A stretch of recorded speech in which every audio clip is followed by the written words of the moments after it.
This is the story that happened to me a few years ago. I was studying for the civil service examination. I came up to the big city to study, and while I was looking for the house to stay, I met one house owner. The middle-aged lady was so kind, and the rent price of the room was extremely cheap in comparison with the price at that time. All of my friends opposed and said the price is too cheap.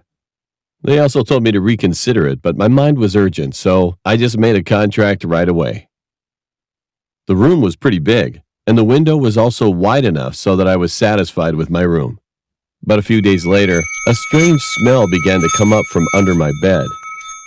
At first, it was endurable, but the odor was getting worse, so I couldn't sleep at all in my bed. I eventually begged the owner and ended up moving to the next room, which was far away from this room. Since that day, whoever moves to that room, they all moved out again because of the smell.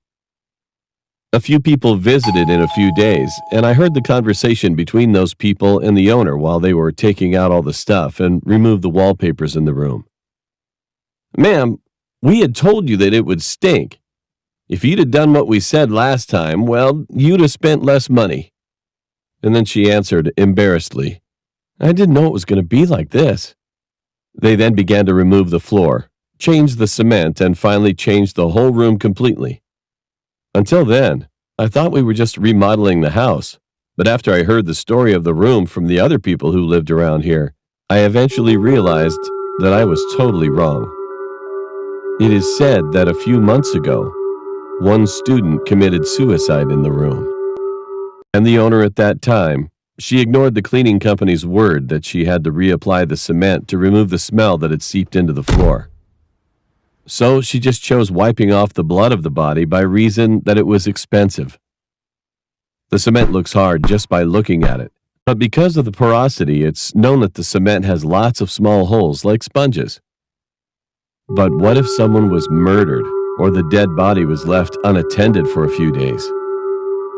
When the blood or such thing flows downwards, it starts to rot inside and then stinks. In addition, if the dead body is left unattended for a few days, the waste begins to come out and the fat flows out when it starts to decay.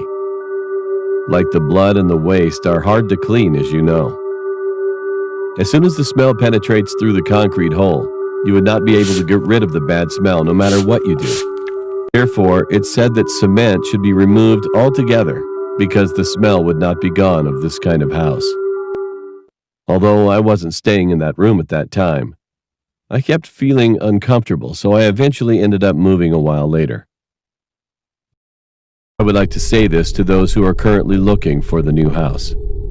Even if a newly plastered house smells, or if you found any signs of partially cement floor, especially when the house is old, be careful, because I'm sure that something would have happened in that house already.